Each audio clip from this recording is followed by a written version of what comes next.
Hello lovely students and welcome back to English with Lucy. Today I am going to teach you 100 idioms. It's going to be epic. You're going to walk away from this video with so much more knowledge.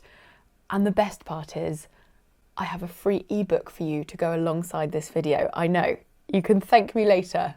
It is very generous of me. This ebook contains every idiom that we're going to talk about today, and it has some extra exercise questions as well, so you can put what you've learnt into practice and test your understanding.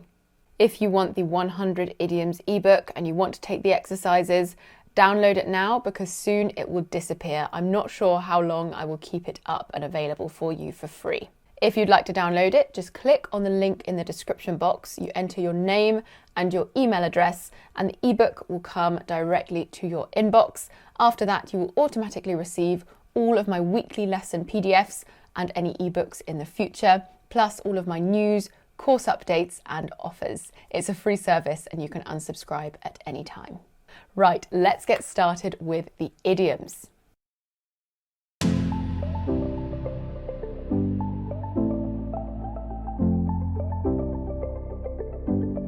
Hello everyone and welcome back to English with Lucy. Today I have an idioms video for you. I'm sure that you will agree with me that English is sometimes quite ridiculous. So today I have compiled 15 of the funniest idioms, along with examples, of course. These are idioms that you can use in real life situations, but they are also idioms that have funny meanings, are just a bit strange, or tickle me in some way.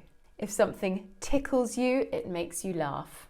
You can download the free PDF worksheet for this class. It's got all of the idioms plus extra examples. I always like my students to have nice worksheets to keep with them. Just click on the link in the description box, sign up to my mailing list, and it will come directly to your inbox. Right, let's get started with the first idiom. The first idiom is a lovely one, as are all of them really.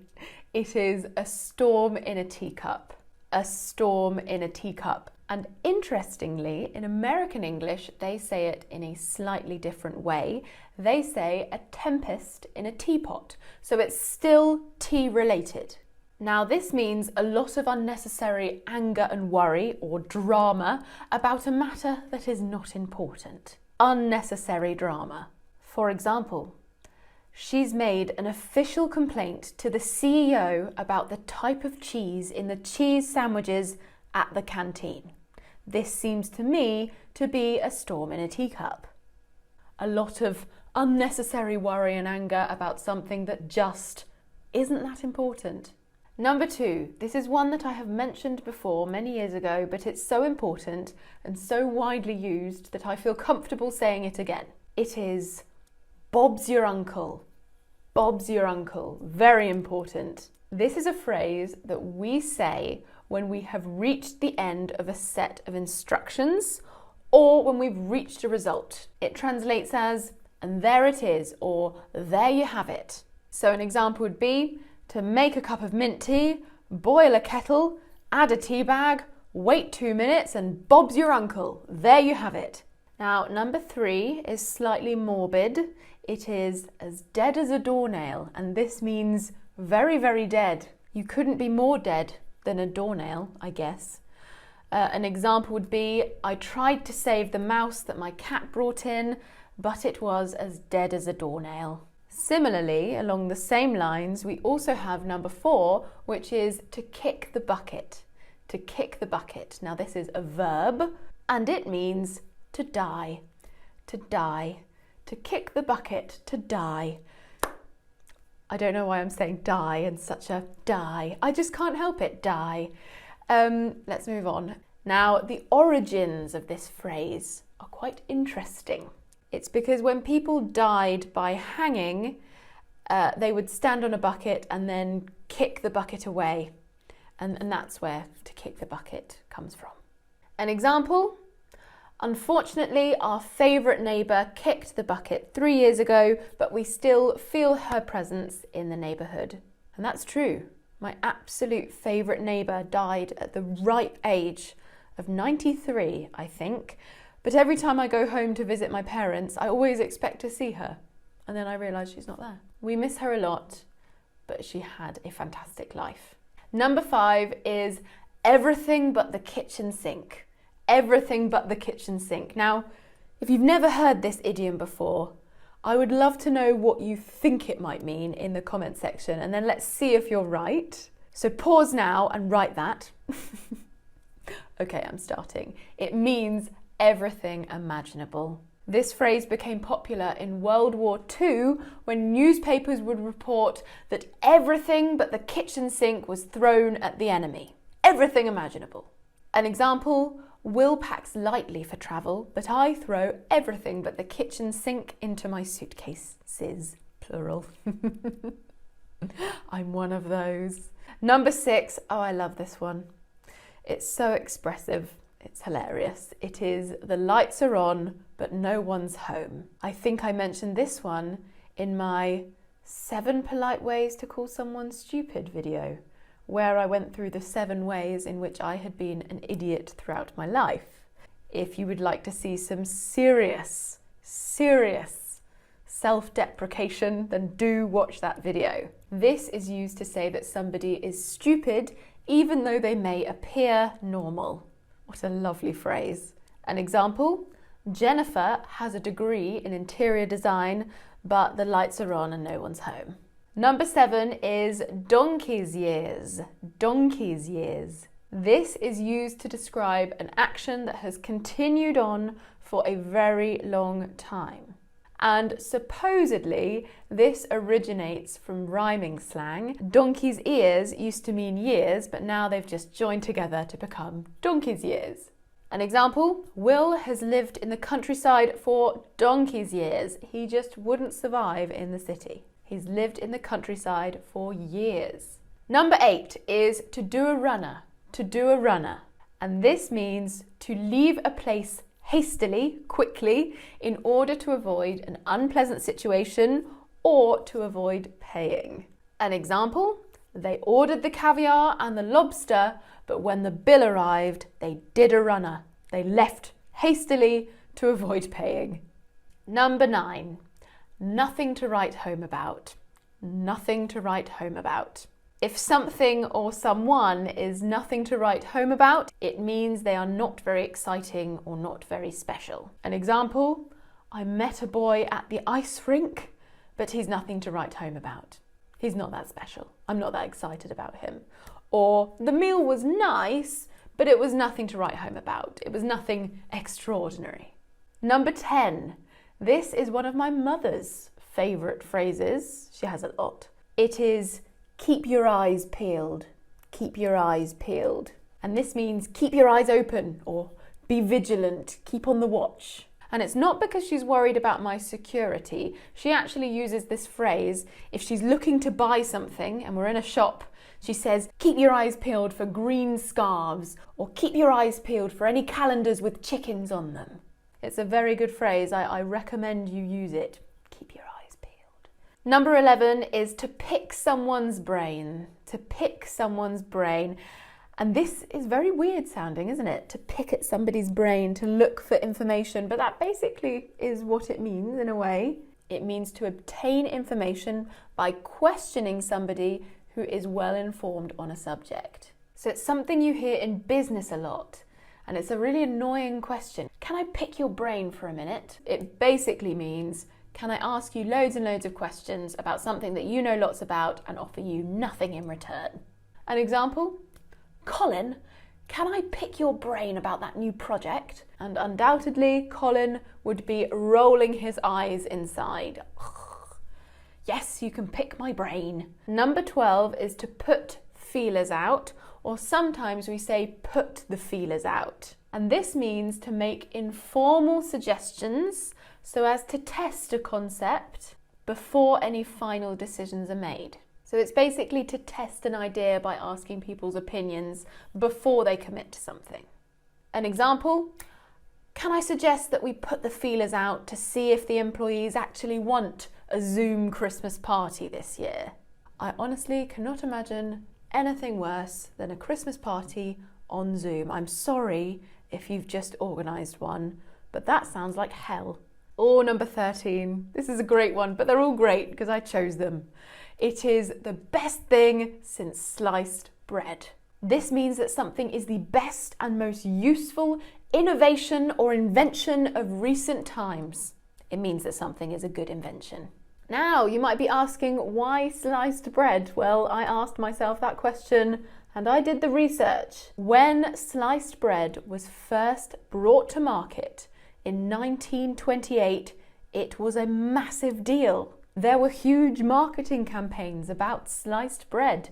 It was marketed as the greatest step forward in baking innovation since bread was wrapped. An example, when flip phones came out, I thought that they were the best thing since sliced bread. I miss hanging up so sassily. Number 14 is take a chill pill. Take a chill pill. And this is a slightly patronising way to tell somebody to calm down or to relax. It never fails to enrage me when someone tells me to take a chill pill. To be honest, it enrages me when someone tells me to calm down. If someone is angry, telling them to calm down often makes it worse. An example, at the picnic, I told Mary to take a chill pill because she was freaking out about a wasp. And number 15 is I'll show myself out. I'll show myself out. And this is used when you have disgraced yourself. It means I'll leave. You don't have to show me the door. I will leave by choice. Nowadays, it is almost always used after telling a bad joke. You tell the joke, the reaction is awful, and you just say, I'll show myself out. Bye-bye. Thank you, everyone. I've got a joke. Let's try it. What's the difference between snowmen and snow women? Snowballs! Snowballs! I'll show myself out. Right, that is it for today's lesson. Those were our 15 funny idioms. Extra homework is to let me know of any ridiculous, hilarious idioms that you have in your language that don't translate well to English. I would love to know the random quirks of your language. Please put them in the comment section down below. Today I'm going to talk to you about 7 idioms that you can use to politely tell somebody that they are an idiot. So in simple terms, idioms for describing stupidity. We Brits like to beat around the bush to avoid talking about something unpleasant or uncomfortable. Many of us live in constant fear of offending people. However, that does not mean that we won't throw in an under-the-table insult disguised as a seemingly harmless idiomatic phrase when we think that you're being a total buffoon.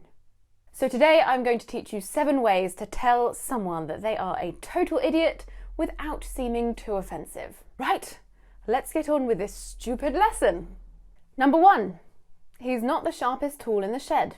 If somebody is not the sharpest tool in the shed, they're a little bit stupid. They're not the cleverest person. It could have been said about me actually.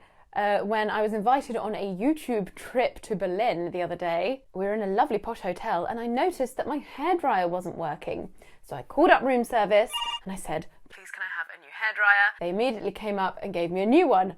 I plugged the new one in. That one wasn't working either. So I called up room service and said, look, don't know what's wrong with your hairdryers here, but it's not working and I am really sopping wet. So they brought up a third one. And at that point they realised that I hadn't put the key card in the door, so none of the electricity was working, including the lights, at night time. Not the sharpest tool in the shed. Number 2, she's 1 sandwich short of a picnic. This means that somebody is not quite of full intelligence. It could have been used to describe me actually. When I invited a plumber over to fit in a dishwasher. He texted me beforehand to ask for some photos and he asked me if there was a trap under my sink. So I open the sink and I look inside and to my amazement there is a mouse trap with a lovely bright logo saying the words "The Big Cheese" on it. And I remember thinking to myself, how did he know that? But anyway, I thought whatever, took a picture, sent it to the plumber and he just came back with like a million laughing faces and he said, No, Lucy, the trap that I'm asking about is a type of pipe, a water pipe. Can I have a picture of that, please? So yes, I can sometimes be one sandwich short of a picnic. Also, I think in America they might say one French fry short of a Happy Meal or one fry short of a Happy Meal. That's a McDonald's reference.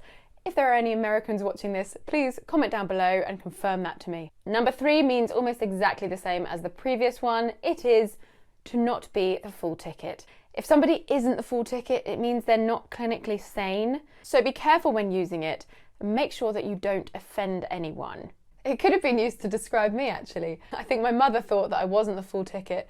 On one holiday at my grandparents' holiday home in Portugal, I walked through the mosquito nets on the door no less than 3 times, and they had to put up special stickers for me, which remain there to this day. So there are special stickers for Lucy because she's not clever enough to just use a mosquito net properly. So yes, not the full ticket. Number 4, there's not much between the ears. And if you say that there's not much between the ears, it means that somebody hasn't got much of a brain. This could have been said about me, actually, when I was forced to go to a week-long violin camp. Violin camp. On day 2, I couldn't go on any longer. I had to leave. So I devised a plan. I would gently maim or injure myself. But how would I do it? The bathroom door was particularly aggressive, swinging both ways at a 180-degree angle. I planned to gently catch my finger in that door, exaggerate the pain, so I was no longer able to play my violin and therefore be sent home. As I got my finger ready near the door, somebody else needed the loo and they came through and they injured my finger so badly that I had to go to hospital, and to this day I have a messed up fingernail that it's just not right. So yes, not much in between the ears. Number 5, the light is on but nobody's home. This means they look normal but really they're very stupid. This could have been said about me, actually, when aged 9 and showing off in front of a group of younger children, jumped off the top of a wooden castle in a playground, got the back of my jumper stuck on one of the spikes and was left there dangling until one of those annoying little children ran to call my dad. Oh, it was so embarrassing and so stupid. The lights are on, but nobody's home. Number 6, it's a saying. Someone's village is missing their idiot. And this one comes from the term the village idiot, which is used to describe someone known locally for their stupidity. Could have been used to describe me, actually. 2 days after passing my driving test, I went into a nearby city to buy my beloved new shiny orange Mini Cooper. And when I drove out of the dealership for the very first time, after just 100 meters, I stalled at a roundabout, put the gear stick into reverse and shot back at full force into the car behind me, obliterating his license plate. It was dreadful. The police came. I had to be escorted away. But luckily, my mother was 2 cars behind me because, oh my God, if she'd have been in that car behind me, there would have been trouble. So yes, on that day, the village was missing their idiot. The idiot being me. Number 7, the last idiom to describe stupidity is as thick as a plank. And if you are as thick as a plank, you're really stupid. This could have been used to describe me, actually, when on the school bus, aged about 12 to 13, I found a mobile phone. And I opened the mobile phone and I found some very inappropriate images of the owner of the phone, images and videos, shall we say. It was a man. I'd never seen anything like that before. So I did what any schoolgirl would do, and I took the videos and I sent them directly from the phone to my best friend, Felicity. It was a hilarious joke. I went into school and I acted like I knew nothing to Felicity. She was really scared. Brilliant, I thought. My cheeky prank has worked. She then told me that she'd gone to the headmistress of the school and the school had called the police and they were on their way in to interview everyone. I knew what I had to do. I ran in my little tartan kilt to the headmistress and said, no, it was me. I then had to spend the rest of the day with the police explaining what I'd done, why I'd done it, and having them explain to me why it was so awful. All the while I was begging them not to tell my parents, and in the end they didn't, which I really appreciated, and I actually told my parents about it on my 21st birthday dinner. But yeah, I thought it was going to be hilarious, but the police just didn't have any sort of sense of humour. Right, that's it for today's lesson. I hope you enjoyed it. I hope you learned something. Please, if you now doubt my intelligence, you can unsubscribe, but you really are welcome to. I would. And I invite you to comment below with any embarrassing situations that have happened to you or any other idioms that you know of that mean stupid in English. You can also let me know about idioms in your own language and translate them into English, because some of them are so funny. I mean, a sandwich short of a picnic, that particularly tickles me. Hello everyone, and welcome back to English with Lucy. I am in a really good mood today, so I decided to make a video about expressions, English expressions, related to happiness. Now, if you're wondering why I'm so happy, honestly, there's no single reason. It's just life is really fun right now. The channel's going well. I think we're just about to hit 300,000 subscribers, which is amazing. I'm moving house soon. The sun is coming out. The days are going to start getting longer. Just really happy. So those are the reasons I'm happy. When you've finished watching this video, please do comment below and tell me something that's made you happy recently. And if you want to use one of these expressions, you are more than welcome. Right, let's get started with the video. The first expression relating to happiness is to be over the moon. And to be over the moon means to be really, really happy, believe it or not. So I can say that last Thursday I passed my driving test and I was over the moon because I had to try 3 times. Yes, that was my 3rd test. Yeah, I was completely over the moon because driving is not something that has come naturally to me, and it really bothered me for a long time that I couldn't drive, but now I can. So I'm over the moon. The next expression related to happiness is to have a whale of a time. And to have a whale of a time, well, you guess what this one means. Let me use this one in an example and see if you can guess what it means. Just a clue, it has nothing to do with whales. So I went to a ball on Saturday, and a ball is like a posh party. You normally have a dinner and then you can dance. I went to a ball on Saturday with a group of friends and I had a whale of a time. Okay, so to have a whale of a time means to have a fantastic time. Nothing to do with whales. Now, the next one, number 3, is actually a slang expression, but I think it's really important that you guys know this one. We definitely use it a lot in England. It is to be buzzing. Now, if you say, oh, I'm buzzing, it means I'm really exhilarated, really enthusiastic, really happy, really excited about something. So it means I've got positive emotions in my body and it is a good feeling, okay? So I could say, I've just booked my tickets for La Feria de Sevilla, which I seem to mention all the time, but I am buzzing. I cannot wait to go. So that is a perfect situation, a perfect example of the word buzzing, because I literally am buzzing. Can't believe I just did that. Okay, number 4. Okay, number 4 is to be happy as Larry. Who is Larry? It doesn't matter because it's not relevant. I don't know who Larry is. I'm sure one of you will Google the etymology of happy as Larry and find out. But to be happy as Larry means to be really, really happy. So I might ask, you know, does John like his new job? And you could reply saying, yes, he is happy as Larry. He is as happy as Larry, meaning he is as happy as can be. The final expression relating to happiness is to be on top of the world. To be on top of the world. And to be on top of the world means, you guessed it guys, it means to be really, really happy. To be just elated, So delighted, so happy. Yeah, so I would say when I found out that I graduated from university with a first class degree, I was on top of the world. I was really, really amazed, happy, and just buzzing. Right guys, that is it for today's lesson. I hope it brought a little bit of happiness into your life.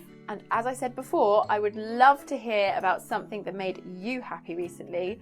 Maybe using one of the expressions that we discussed today. Put it in the comments. I really am keen to hear about that. Hello everyone, and welcome back to English with Lucy. Today, I am bringing you loads of idioms related to sickness, illness, and health. So it's really going to help you improve your English vocabulary, and it's going to help you sound more like a native. The first idiom is actually one used to say you don't feel unwell, you feel very good. It is to feel as fit as a fiddle. And a fiddle is another word for a violin. So if you feel as fit as a fiddle, you feel great. I right now feel as fit as a fiddle. Another one is to be a picture of health. If you are a picture of health, you are a great example of good health. You could say, my friend was struggling with an illness, but now she is a picture of health. She is really, really healthy. Now, the next one is negative, and this is to have a splitting headache. And to have a splitting headache is to have a really, really bad headache. Can you imagine it? To split your head? Very painful. Anyone who has suffered with a migraine will understand that. I've only had one in my life, but it was a very, very bad couple of days. The next one is one you have probably heard before, because when I ask for examples of idioms from my students, they always say this one or it's raining cats and dogs, which is an idiom we don't use very frequently. But the one I want to talk about is to be, look, or feel under the weather. I normally use it with look. I might say, oh, you look a bit under the weather. And then the person could reply, yes, I am feeling a bit under the weather. And this means to look, feel, or be unwell. It's quite a nice way of saying it because you don't want to say to someone, you look dreadful. You want to say, you look a little bit under the weather. Are you unwell? Are you feeling okay? The next one is another negative one. It is to take a turn for the worse. If you take a turn for the worse, it means you are iller or sicker than you were before. So I could say, I had a cold, but then I took a turn for the worse and I had to go to hospital.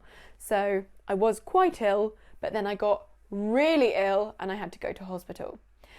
You can use it in a positive way. You can say to take a turn for the better, but it's not as common. The next one is to be black and blue.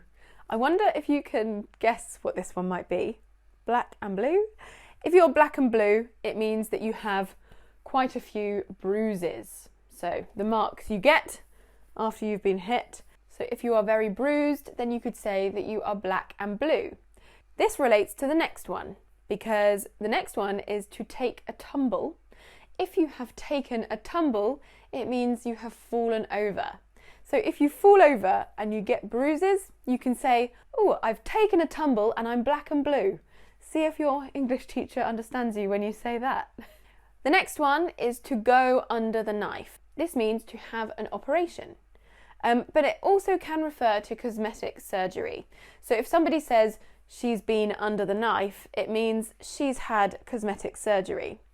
But if I said I had a really sore leg but I went under the knife, it means I had a sore leg but now I've had an operation. Now the next one is to be on one's last legs. And this means that somebody is very close to exhaustion, to being very, very tired and collapsing, or even death. So if somebody says, I think they're on their last legs, it means I don't think they're going to live very long, which is obviously very, very, very sad. But in Britain especially, we like to use a lot of idiomatic phrases around very serious situations. So instead of to die, we say to pop one's clogs. You've popped your clogs. It's just a way of dealing with something quite serious. So if someone's on their last legs, we're not trying to be funny, we're not joking, that's how we deal with a really difficult, sad situation. Another one that's quite similar is to be hanging by a thread. It means you're very close. It means you're very close to either the situation becoming very serious or even to death. The last one is actually my favourite health-related idiom because it's so funny. I find it really funny. It is to feel like or to look like death warmed up. Again, this is an idiom. I would love to know if you have an example of this one in your own language. If somebody looks just dreadful, so ill, so unwell, pale, grey, big bags under their eyes, you could tell them they look like death warmed up. It's just such a funny phrase. You can't not smile when somebody says that to you, unless you're feeling like death warmed up, of course. So yeah, see if you can use that in conversation with a native, because I think they will really find that quite funny. Hello everyone, and welcome back to English with Lucy. Today we are going to discuss body idioms, and there are a lot of them. Today we are going to talk about 25 of the most commonly used idioms relating to the human body. I haven't done an idioms video in so long, and I've had quite a lot of requests for them. So I think this is a really, really good topic to come back with. As always, I have created a free PDF that goes with this lesson. It contains everything we'll speak about today, plus a quiz. If you'd like to download that free PDF, just click on the link in the description box, you enter your name and your email address, you sign up to my mailing list, and then the PDF will arrive automatically in your inbox, and then every week after that you automatically receive my lesson PDFs along with my news, updates and offers. Right, we're going to go through these in alphabetical order. Number one is all ears, and I hope you can see and appreciate my toast, my buttered toast earrings today. I just thought they went quite well. If you are all ears, then it means you are fully listening. Let me finish hanging out the washing and then I'll be all ears. I'll be fully listening to you. It's a nice way of saying, I can't concentrate right now because I'm busy, but in a second, I'll be fully listening. I'll be all ears. Number two, you might know this one. This is normally one of the first idioms that people learn, apart from it's raining cats and dogs, which we never say. It is break a leg, and this means good luck. It's most commonly used for actors or musicians that are going to perform on stage. An example, I forgot you're on stage tonight, break a leg. Number three, moving on to teeth. This one is by the skin of one's teeth. And this means only just or barely. The skin or the enamel on your teeth is so thin, you only just did something. This example is true.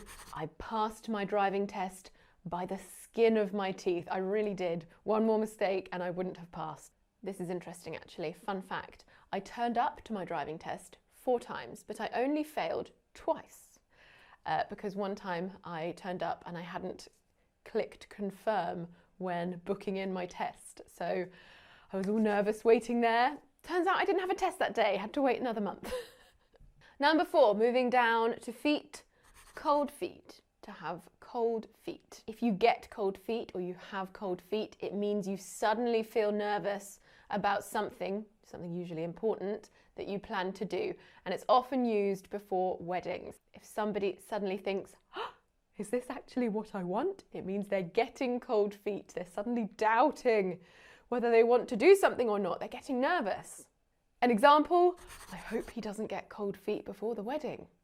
Number 5, moving on to arms, but still involving the legs, to cost an arm and a leg. If something costs an arm and a leg, then it is very expensive. An example, I bet that coat cost her an arm and a leg. I bet that coat was so expensive. Number 6, eyes or heart, to cry your eyes out or to cry your heart out. I would say in British English, to cry your eyes out is more commonly used. I wonder in American English. If any speakers of American English are watching, please let me know in the comment section. This means to cry a lot. She was crying her eyes out. She was crying so much. An example, she cried her eyes out when she lost her cat. Number 7, moving on to chest. To get something off your chest. This means to tell someone what's been on your mind or to tell someone one of your problems. It's a heavy load on your chest and you get it off. An example, I need to get it off my chest and tell my boss that I'm unhappy. Number 8, hands. To give a hand or to lend a hand. This means to help, and I would say lend is possibly more common in British English. Can you give me a hand? Can you lend me a hand? Gimme or lend me? Lend me. Can you lend me a hand? An example, if you need any help with moving, I can lend you a hand. Number 9, head. To have one's head in the clouds.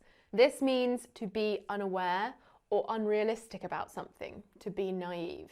An example, he has his head in the clouds if he thinks he's getting a pay rise in this economy. Number 10, head and feet. Here we have head over heels. Head over heels, to fall head over heels in love with somebody. Head over heels means deeply or completely in love. An example, she is head over heels with her new puppy. She's completely in love with her new puppy. Number 11, head again, in over one's head. To be in over one's head. This means that you're taking on a task that you can't handle. An example, I am completely in over my head in my new teaching position. Number 12 is eyes. To keep an eye on, to keep an eye on something or someone. This means to watch or monitor, normally in a protective way, to keep something safe. An example, can you keep an eye on my bike whilst I nip into the post office? To nip somewhere is to go somewhere very briefly. To nip into, to go into very briefly. I'm just going to nip to the shops. I'm just going to very quickly go to the shops. Number 13, chin. To keep one's chin up. To keep one's chin up. This means to try to be cheerful or to try to avoid being sad. An example, keep your chin up. Exam season will be over soon. Number 14 is to learn or to know off by heart. You don't always have to include the off. That's quite common in British English. To learn by heart, to know off by heart. This means to memorize. An example, I know the Harry Potter books off by heart, all 7 of them. Number 15, we're on to hair. This is to let one's hair down. To let one's hair down, which means to relax or to have fun. Let your hair down, relax, have fun, enjoy yourself.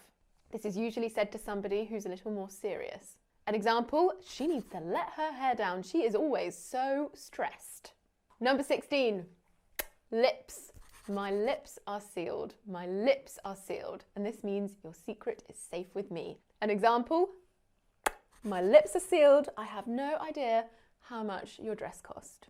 Number 17, blood. I don't know where to point. All over my body, hopefully. It is makes my blood boil. If something makes your blood boil, it makes you really, really angry. An example, the way that they have underpaid you and mistreated you over all these years makes my blood boil. Number 18, the body as a whole. Over my dead body. Over my dead body. This is something that's said when you want to say, you cannot do that until I am dead, and then I can't stop you. An example, over my dead body, I will never let you drive my car. You have to wait till I die before you can drive my car. Number 19, back. A pat on the back, a pat on the back, and this means a thank you or recognition. An example, I think I deserve a pat on the back after all of my hard work today.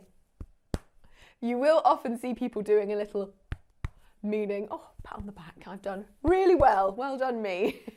Number 20, back to those wonderful ears again. To play something by ear. This means to do something without a plan. An example, I don't know if the weather will be dry enough for a picnic. Let's play it by ear. Let's not have a plan. We'll just decide if it's nice weather later on today, we'll have the picnic. If not, then we'll have the picnic inside. And living in Britain with very unpredictable weather, I have had many a picnic inside before. Number 21, back to legs. It is to pull one's leg, to pull someone's leg. This means to joke or to tease someone. For example, are you pulling my leg? Are you really moving away? Don't pull my leg. Is she pulling my leg? Number 22, thumb. The rule of thumb or a rule of thumb. This means a general, basic rule that's not always true, but it's generally true. An example, as a rule of thumb, a cup of coffee generally contains 80 milligrams of caffeine. Number 23, eyes. To see eye to eye. To see eye to eye. This means to agree on something. So if you say we don't see eye to eye, we don't agree. For example, her parents didn't see eye to eye on her education. Number 24, back to teeth. We have sweet tooth, a sweet tooth. And this means a love of sweet things. Can you tell me if that's the same in your language? If English isn't your first language, I'd be very interested. Do you have a sweet tooth direct translation or something different? My grandma has the biggest sweet tooth on earth. And here is your example. My grandma once requested a birthday meal consisting of just puddings. She has such a sweet tooth. And number 25, back to hands, it is to wash one's hands of something, to wash your hands of something. And this means to stop dealing with an issue or a problem. I'm going to wash my hands of it. I'm not going to deal with it anymore. Not my problem. An example, I'm going to wash my hands of him. He causes too many problems. Right, that is it for today's lesson. I hope you enjoyed it. I hope you learned something. Don't forget to complete the quiz. Remember, you click on the link in the description box to claim that PDF. You just sign up to my mailing list and it goes straight to you. For homework, I would like you to include 5 of these idioms. Pick your 5 favourite and use them in the comment section, and I will try to see as many as I possibly can and give you some feedback. Welcome back to English with Lucy. Spring has almost sprung in England. We've had some very, very sunny days. We've had a couple of rainy days, but I've been enjoying lots of dog walks and lots of runs in the countryside, as you might have seen on my Instagram. I have been feeling so excited about spring. I cannot wait to see leaves on the trees, grass everywhere, flowers everywhere. And in the spirit of spring, I've decided to make a flower idioms video for you. A lesson all about floral expressions that we use in British English and in American English. This lesson is going to be really good for building your vocabulary. It will help with your reading, it will help with your writing, it will also help with your speaking and your listening, because you'll be able to understand what natives mean when they say these idioms. Right, idiom number 1 is to come up or out smelling of roses. To come up smelling of roses, or to come out smelling of roses. If somebody comes up smelling of roses, it means they emerge from a situation with their reputation undamaged. So it's to have people believe that you are good and honest after a situation that could have made you look bad and dishonest. For example, the scandal could have ruined her reputation, but she came up smelling of roses. Number 2, to go to seed. To go to seed. This is slightly negative. Be careful who you say this to. If somebody goes to seed, it means their quality or appearance has declined. A flower is really, really beautiful, and then it goes to seed and it doesn't look so good. It might mean that they look older or worse than they did. For example, after having children, he started to go to seed. He didn't look so good anymore. That's a really nasty phrase. Let's move on to something more positive. Okay, number 3. As fresh as a daisy. As fresh as a daisy. Much nicer than the previous one. If you are as fresh as a daisy, it means you are healthy and full of energy. For example, I thought I'd have a hangover, but I've woken up as fresh as a daisy. Said no one ever. Number 4. A late bloomer. A late bloomer. A late bloomer is somebody who develops later on in life, either physically or mentally. So it could mean that they hit puberty at a later age, or it could mean that they got a job, settled down, got married, had children at a much later age than is considered normal. For example, Colonel Sanders, the founder of KFC, was a late bloomer. He founded KFC at 65, and then he became a multi-millionaire. Congratulations, late bloomer.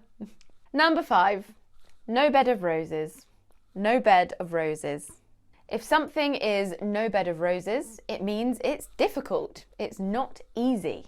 For example, gaining a UK citizenship is no bed of roses. It's very, very difficult. We also have number 6, pushing up the daisies. pushing up the daisies. This is a slightly morbid one. If you are pushing up the daisies, it means you're dead. You're underground and you're helping the daisies to bloom. For example, my late Uncle Malcolm is pushing up the daisies. It's very sad. Number 7, we have oops-a-daisy, oops-a-daisy. And this isn't really an idiom, it's more of an exclamation. It's an expression used to indicate surprise. It's like, oh, silly me, oh no, oops-a-daisy. We can just shorten it down to oops. It is quite frequently used with children. So for example, when Will says to me, Lucy, you left the front door unlocked again, I might say, oops-a-daisy, silly me. Oops. The next one is a shrinking violet. A shrinking violet. A shrinking violet is somebody who is very, very, very shy. Somebody who doesn't like to express their views and their opinions. For example, I am no shrinking violet when it comes to expressing my opinions. That's a lie. Sometimes I am, sometimes I'm not. Depends who I'm with. Don't ask me about Brexit. And the next one, this is a really good one. I use this a lot. To nip something in the bud. To nip something in the bud. This means to stop something at an early stage. For example, if you see yourself developing a bad habit, try and nip it in the bud before it becomes ingrained in your brain. I try to do this, but I'm not always successful. And the last one, the final floral idiom, is to smell the roses. To smell the roses. This means to appreciate what is often ignored. We sometimes say to stop and smell the roses, or to wake up and smell the roses, and in general it means to take time out of your busy schedule to stop and appreciate what is often ignored, like nature and the beauty of life. So I might say every morning I like to stop and smell the roses and take my dog on a walk. There are no roses on the walk, but I just like to take a moment and enjoy the beauty that is around me. Right, that's it for today's lesson. I hope you enjoyed it and I hope you learned something. Hello everyone and welcome back to English with Lucy. Today I've got a spring in my step. It feels like spring is finally arriving.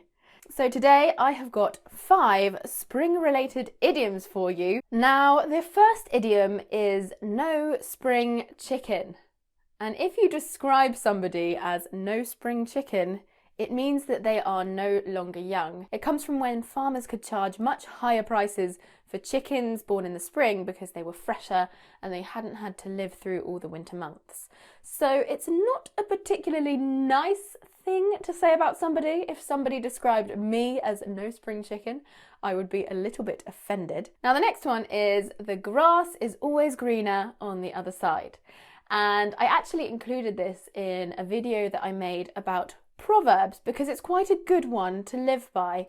But it's an expression that we say all the time, the grass is always greener, the grass is greener. The full version of this is the grass is always greener on the other side of the fence, and it means your neighbour's grass always looks greener than your grass. So you always tend to envy what other people have and you don't actually appreciate how good what you have really is. So from your perspective, it might look like they have a perfect life, but once you change to their side of the fence, they might think that you have a perfect life. Now, the next spring idiom is lovely. This one is a ray of sunshine, and this is a really lovely way of describing somebody who is like the sun. They make things grow, they make you feel happy, they're warm. It's just a really nice way of describing a warm, friendly, happy, positive person. So I would say that my mum is a ray of sunshine. She always makes me feel better and people just enjoy being around her. Now, number 4 is spring fever. And spring fever is that feeling of restlessness just before summer when the weather is starting to get nicer, flowers are coming out, you want to go outside and be active and you get a bit energetic. It doesn't just have to be used in spring though, it can be used to describe the feeling that you have in spring. I definitely get spring fever, although I have met a few people that seem to get spring fatigue. when they suddenly get really tired just before summer. But the idiom is spring fever. The final idiom, a really lovely one again, is to be full of the joys of spring. Spring is supposedly one of the most joyful months. There are lambs, flowers, it's a very quick and drastic shift from very cold, harsh weather to suddenly everything's sunny and green. So if somebody is a very happy and enthusiastic person, you can describe them as being full of the joys of spring.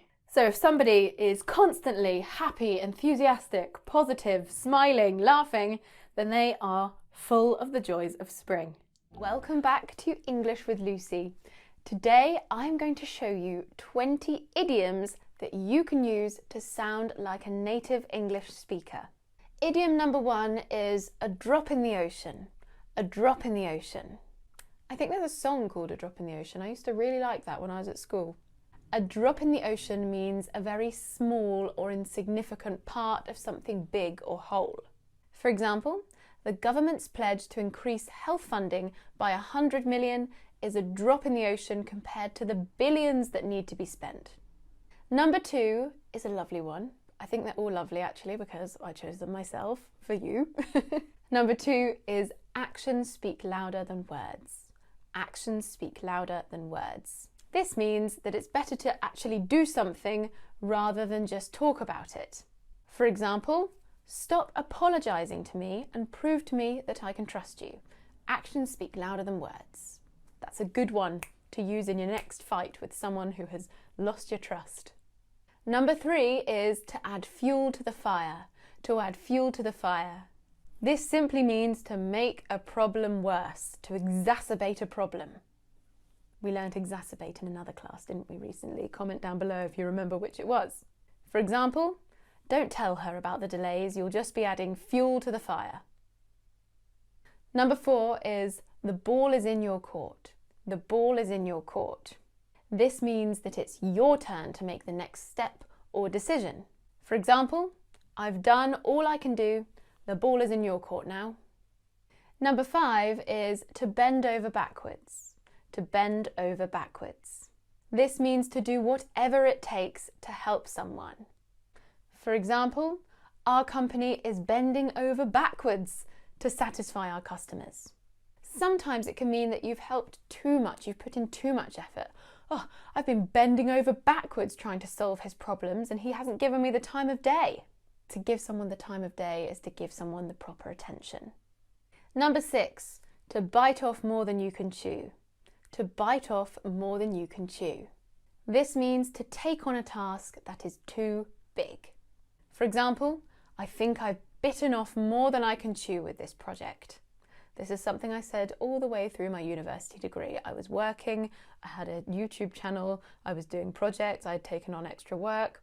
I bit off more than I could chew and I suffered the consequences, but it was worth it. I'm okay now. Actually, homework here.